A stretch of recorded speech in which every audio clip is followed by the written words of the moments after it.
Scholarship জিনিসটা নিয়ে একটা মিথ আছে। অস্ট্রেলিয়াতে পড়াশোনার জন্য অর্থ, মেধা দুইটাই লাগে। সো একটাকে স্কিপ করে আরেকটাকে দেওয়া একটু টাফ হয়ে যায়, একটু ডিফিকাল্ট হয়ে যায়। ওকে, তাহলে আমি ধরে নিলাম আমার এইচএসসি দিছি, আমার রেজাল্ট পাবলিশ হয়েছে, আমি 4.5 থেকে 5 আমার জিপিএ। এখন আমার আইএলস আছে, আইএলসও আমি অ্যাভারেজ 6 পয়েন্ট অ্যাভারেজ ধরলাম, আমার আইএলস 6 পয়েন্ট আছে, আমার এইচএসসি রেজাল্টও 4.5 থেকে 5। দেন আমার নেক্সট স্টেপটা কী হওয়া উচিত? আচ্ছা, যদি আপনার আইএলটিএস ম্যাচ করে গুড, কিছু পয়েন্টস কমও থাকে, কি let's say 6 in each band আমরা রিকমেন্ড করি ব্যাচেলারের ক্ষেত্রে। কিছু কিছু ক্ষেত্রে যদি আপনার 0.5ও কম থাকে, লেটস সে আপনি লিসেনিংয়ে 5.5 পেয়েছেন, বাকিগুলোতে 6 ইচ, অথবা দুইটা ব্যান্ডে আপনি 5.5 পেয়েছেন, সেক্ষেত্রে আমরা diploma leading to bachelor recommend করি। এলিজিবিলিটি থাকার পরে আপনার চেক করা উচিত যে আপনার আসলে খরচ করার বা ইনভেস্ট করার ক্যাপাবিলিটি কতটুকু। এক্ষেত্রে আসলে খরচ না, আমি ইনভেস্টই বলবো, কারণ এডুকেশন এটা it's kind of investment on your self. So আপনি নিজের প্রতি নিজে কতটুকু ইনভেস্ট করতে পারবেন বা আপনার ফ্যামিলি আপনাকে কতটা সাপোর্ট দিবে, সেটাও একটা দেখার বিষয় আছে। সো যদি আপনি মনে করেন যে না, আপনি এনাফ সচ্ছল এবং আপনার রিকোয়ারমেন্টস ম্যাচ করতেছে, you should be good to go. অস্ট্রেলিয়াতে পড়াশোনার জন্য অর্থ, মেধা দুইটাই লাগে। সো একটাকে স্কিপ করে আরেকটাকে দেওয়া একটু টাফ হয়ে যায়, একটু ডিফিকাল্ট হয়ে যায়। ওকে, অ্যান্ড আমার একটা প্রশ্ন হচ্ছে, আমি এখনও জানি না আমার ডকুমেন্ট কী কী লাগবে। হ্যাঁ, আমার রেজাল্ট আসলো, আমি আইএলটিএস দিলাম, এখন আমার বাজেটও রেডি, কারণ আমি কী কী ডকুমেন্টস রেডি করবো, আমার কী কী ডকুমেন্টস নিয়ে আপনার কাছে আসা উচিত আমার? আচ্ছা, মেইন ডকুমেন্টস হচ্ছে পাসপোর্ট। সো যারা এইচএসসি দিচ্ছে বা দিয়েছে বা যারা ব্যাচেলার কোর্স করেছে, সবার তো পাসপোর্ট থাকে না। এনআইডি থাকে অনেকেরই, বার্থ সার্টিফিকেট থাকে অনেকেরই, পাসপোর্ট একটা মেইন জিনিস। তো আপনি পাসপোর্টটা আগে ডেফিনেটলি আপনার বানাতে হবে। Police clearance one of the main documents. Then আসে হচ্ছে আপনার ফাইন্যান্সিয়াল ডকুমেন্টস, যেগুলোতে আমরা সম্পূর্ণ গাইড দিব কোনটা কিভাবে আপনি প্রিপেয়ার করবেন এবং আপনার ব্যাংকে ফান্ডটা কতদিন থাকা উচিত, সেটার ম্যাচুরিটি কতটুকু হওয়া উচিত, কী পরিমাণ ফান্ড রাখবেন এবং কোন কোন ব্যাংকে ফান্ড রাখলে সেটা ইজি হবে আপনার জন্য, কোন ব্যাংকে আপনার স্টুডেন্ট অ্যাকাউন্ট খুলতে ইজি হবে। এছাড়া বাদবাকি একাডেমিক কোয়ালিফিকেশান যেগুলো আছে, এইসব ডকুমেন্টসগুলোই লাগে। So we have a proper checklist, যেটা আমরা আমাদের স্টুডেন্টকে দিয়ে থাকি। সো তারা ওইভাবে প্রিপেয়ার করে আনে, আর যদি কোনো কনফিউশন থাকে বা কিছু থাকে, আমরা তো আছি। ওকে, আমি আমার ডকুমেন্টগুলো রেডি করার পরে আমাকে কি নিজে কোনো কিছু করতে হবে, নাকি সব কিছু আপটেকে আমাকে করে দেবে? ডকুমেন্টস প্রিপারেশনের কথা বলছেন? না, আমি সব প্রিপেয়ার করলাম, ডকুমেন্ট আমার রেডি।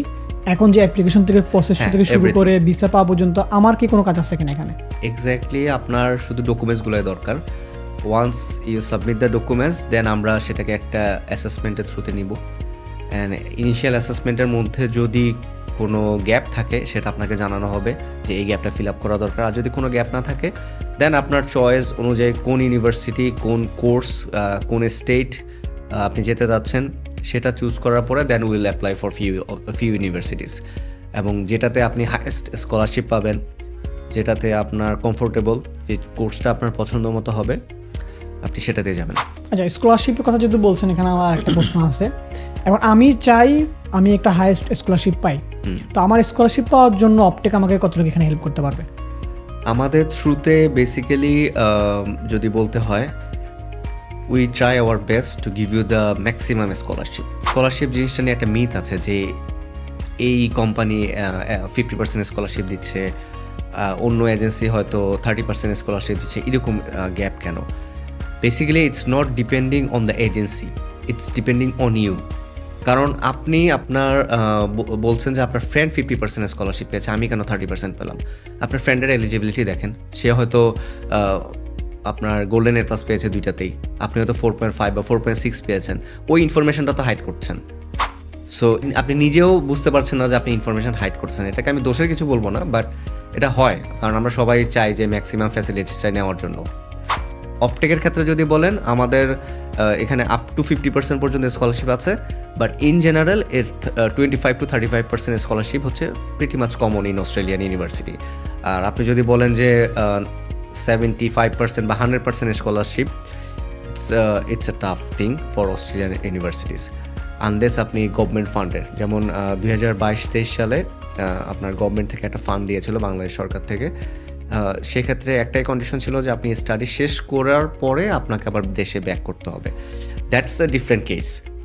এবং সেটার জন্য আপনার কোয়ালিফিকেশন হচ্ছে চাওয়া হয়েছিল খুবই ভালো, আইএলসে একদম যেটা রিকোয়ার্ড স্কোর সেটাই লাগবে। আপনার এসএসসি এবং এইচএসসিতে হচ্ছে আপনার গোল্ডেন এ প্লাস লাগবে, সরি জিপিএ 5 লাগবে।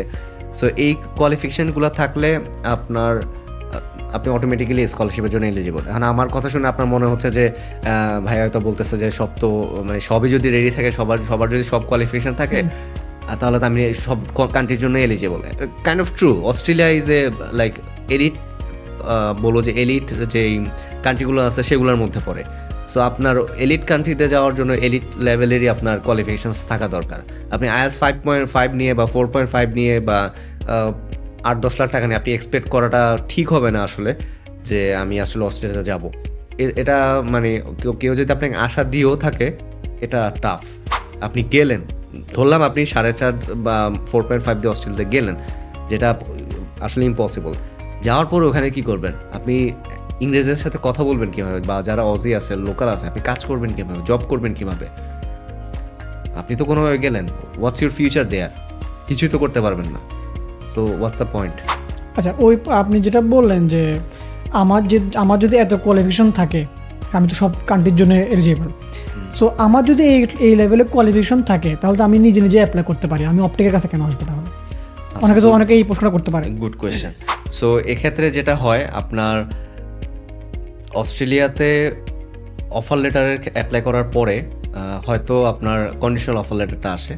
কন্ডিশনাল অফার লেটারের পরে যে জিএস অ্যাসেসমেন্ট, যে জেনুইন স্টুডেন্ট অ্যাসেসমেন্ট, এটা একটা মেইন ফ্যাক্টর, যেখানে আপনাকে আনকন্ডিশনাল অফার লেটার দিবে কি দিবে না সেটা ইউনিভার্সিটির অ্যাডমিশন টিমের উপর ডিপেন্ড করে। এখন আপনি যদি জিএসটা আপনার ক্লিয়ার না হয়, আপনি কখনোই আনকন্ডিশনাল অফার লেটার পাবেন না।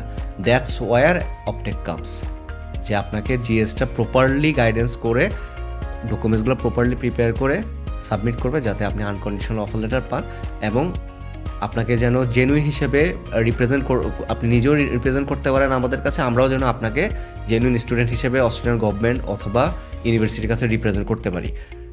কারণ আপনি যখন নিজে অ্যাপ্লাই করবেন, অনেক কিছুই কনফিউশন থাকে, যেসব টার্মসগুলো হয়তো এজেন্টসরা জানে বা অথরাইজ এজেন্টসরা জানে, কিন্তু স্টুডেন্ট নিজে জানে না। যেমন আমি জিএসের কথা বললাম। সো ওরা কিন্তু যখন আপনাকে ইমেল দেবে বা পোর্টালে বলবে যে you need to submit this GS documents, then student will get confuse যে জিএসটা কী আসলে। সো সেখানে অপটেকের হেল্পটা লাগবে ডেফিনেটলি। ভিসা অ্যাপ্লাই করতে যান আপনি, ভিসা অ্যাপ্লিকেশনের ক্ষেত্রে ফাইন্যান্সিয়াল পার্টের মধ্যে তো পোর্টালের মধ্যে জাস্ট কয়েকটা অপশন আছে, bank statement, bank solvency certificate, কিন্তু এখানে যে ফাইন্যান্সিয়াল এফিডেভিট লাগে, তারপরে হচ্ছে আপনার প্রপার্টির দলিলগুলো লাগে, ডিডগুলো লাগে, এই জিনিস কিন্তু ইমিগ্রেশন পোর্টালে বলা নাই স্পেসিফিকভাবে। সো এইগুলো হচ্ছে যে আপনি এজেন্ট ছাড়া it's kind of impossible. So proper জিনিসগুলা জানার জন্যই আসলে অপটেক।